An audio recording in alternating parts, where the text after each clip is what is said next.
Subscribe to Learning with HR। अब जो हमारा नेक्स्ट ट्रेंड है वो है मेल्टिंग एंड बॉइलिंग पॉइंट्स का।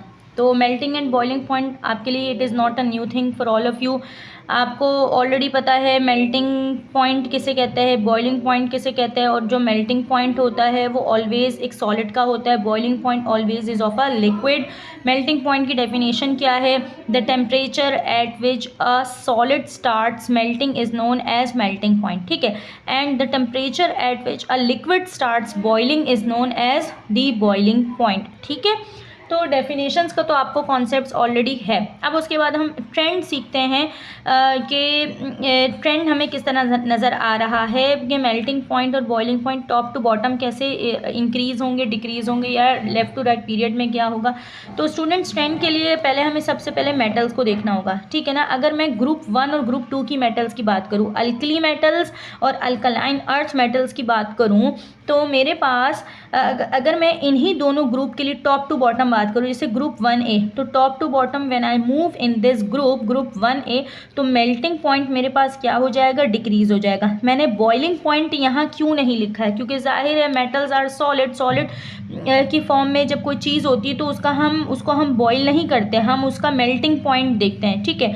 तो लेफ़्ट टू राइट हमारे पास टॉप टू बॉटम क्या हो रहा है? ऊपर से नीचे आते हुए हमारे पास मेल्टिंग पॉइंट डिक्रीज हो रहा है, ठीक है। एटॉमिक साइज बढ़ रहा है तो और फोर्सेस उतनी ज़्यादा स्ट्रॉन्ग नहीं है, तो कम टेम्परेचर पे ही मेल्टिंग आपके पास हो जाएगी। And same goes for the group 2 elements as well, ठीक है। टॉप टू बॉटम यहाँ पे भी आपके पास डिक्रीज है मेल्टिंग और बॉइलिंग पॉइंट में। जैसे अगर आपसे कोई पूछे कि which element in group 2 has more boiling point, ठीक है ना, बेरिलियम और calcium, so your answer will be beryllium has more melting point, not boiling point, ठीक है ना। Beryllium has more melting point than calcium, ठीक है।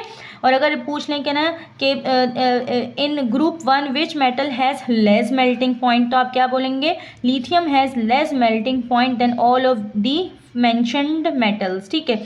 ठीक है, लिथियम का सोडियम से कम है, सोडियम का पोटेशियम से कम, पोटेशियम का रुबिडियम से कम, रुबिडियम का सीजियम से कम, और सीजियम का सबसे हाई मेल्टिंग पॉइंट होगा as compared to above mentioned metals है। आई होप कि आपको क्लियर है।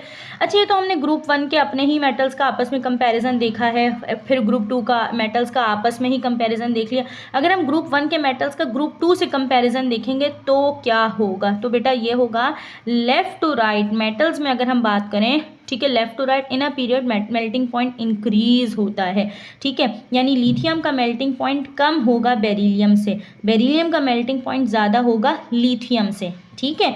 या ओवरऑल यूँ समझ लो ग्रुप 2 का मेल्टिंग पॉइंट क्या है? ज़्यादा है as compared two elements of group 1 and vice versa. इसका ऑपोजिट क्या होगा? ऑपोजिट ये होगा कि भाई ग्रुप 1 के जो एलिमेंट्स हैं उनका मेल्टिंग पॉइंट ग्रुप 2 के मेटल से क्या है? कम है, ठीक है। अच्छा, ग्रुप 3A, 4A और 5A, यहाँ पे ट्रेंड क्या है? कोई नॉर्मल ट्रेंड को फॉलो नहीं किया जा रहा, जैसे यहाँ पे एक पर्टिकुलर ट्रेंड को फॉलो किया गया, यहाँ पे फॉलो नहीं किया जा रहा, तो इसको हम स्किप कर रहे हैं। अब आ जाते हैं अपने रिमेनिंग ग्रुप्स पे, ग्रुप 6, 7 और 8। यहाँ पे क्या होता है? देखो स्टूडेंट्स, जब हम पीरियोडिक टेबल में लेफ़्ट टू राइट मूव करते हैं, ग्रुप 1 से ग्रुप 8 की तरफ जाते हैं। ये ग्रुप 1 है, ग्रुप 1A से लेकर जब हम जाते हैं ग्रुप 8A तक, तो आपको क्या नज़र आता है? 1 यहाँ पे क्या था आपके पास? सॉलिड, और फिर फाइनली 8A तक पहुँचने तक क्या हो गया आपके पास? गैसेस, ठीक है ना। तो नॉर्मली ये बात तो क्लियर हो गई कि जब हम लेफ़्ट टू राइट पीरियड में मूव करते हैं तो मेल्टिंग पॉइंट और बॉइलिंग पॉइंट डिक्रीज़ होगा, ठीक है। 1A का अगर मैं नॉन मेटल से कंपेयर करूँ, नॉन मेटल्स मेरे पास कौन सी हैं? 4A की भी हैं, 5A की भी, 6A, 7A, 8A। हाँ, 1A का 2A से कंपेयर करूँ तो फिर तो लेफ़्ट टू राइट मेरे पास ट्रेंड इंक्रीज़ हो रहा है, लेकिन अगर मैं ओवरऑल देखूँ 1A से 8A की तरफ, तो मेरे पास मेल्टिंग और बॉइलिंग पॉइंट क्या हो रहा है? डिक्रीज़ हो रहा है, ठीक है, सही। अच्छा, अब हम 6A, 7A, 8A में टॉप टू बॉटम देखें तो हमारे पास top to bottom melting point और बॉइलिंग पॉइंट इंक्रीज़ होगा। क्यों इंक्रीज़ होगा? मैंने इसके लिए ऑलरेडी यहाँ पे लिखा हुआ है, देखो ग्रुप 7A की, यहाँ से हम ग्रुप 7A की मैंने एलिमेंट्स लिख ली। पहला क्या है? Fluorine, chlorine, bromine, iodine. आपको पता है टॉप टू बॉटम जो हम ग्रुप 7 हेलोजेंस के अंदर मूव करते हैं, जो कि क्या होते हैं हमारे पास? सॉल्ट प्रोड्यूसर्स होते हैं, ठीक है। तो फ्लोरीन, क्लोरीन को हम क्या कहते हैं भाई? ये गैस की कैटेगरी है, ये गैसेस की फॉर्म में एग्जिस्ट करते हैं। ब्रोमीन आपके पास क्या है? लिक्विड है। और आयोडीन आपके पास क्या है? सॉलिड है, ठीक है। फ्लोरीन, क्लोरीन, ब्रोमीन, आयोडीन, और फिर लास्ट में हमारे पास एस्टाटीन भी आता है, जो कि क्या है? सॉलिड है, बट वो मेटालॉइड होता है, ठीक है। तो टॉप टू बॉटम हमने देखा स्टेट ही पूरी चेंज हो गई है। जब स्टेट चेंज हो गई, एक चीज़ गैस से कन्वर्ट हो रही है सॉलिड में, तो आपकी कॉमन सेंस क्या कहती है? कॉमन सेंस यही कहती है डेफिनेटली जो चीज़ सॉलिड है उसका मेल्टिंग पॉइंट ज़्यादा होगा, जो चीज़ गैस है तो उसका वो हीट उसको कम टेम्परेचर देना पड़ेगा आपने जो है इवेपोरेट कराने के लिए। ऑलरेडी वहाँ पे काफ़ी काइनेटिक एनर्जी है, ठीक है। तो टॉप टू बॉटम आपके पास क्या हो रहा है? आपके पास मेल्टिंग पॉइंट हो या बॉइलिंग पॉइंट हो, it will increase by, reason मैंने लिख लिया, due to increase in intermolecular forces. Top to bottom intermolecular forces are actually getting stronger, ठीक है, not only in group 7 but in group 6, 7 and 8, ठीक है।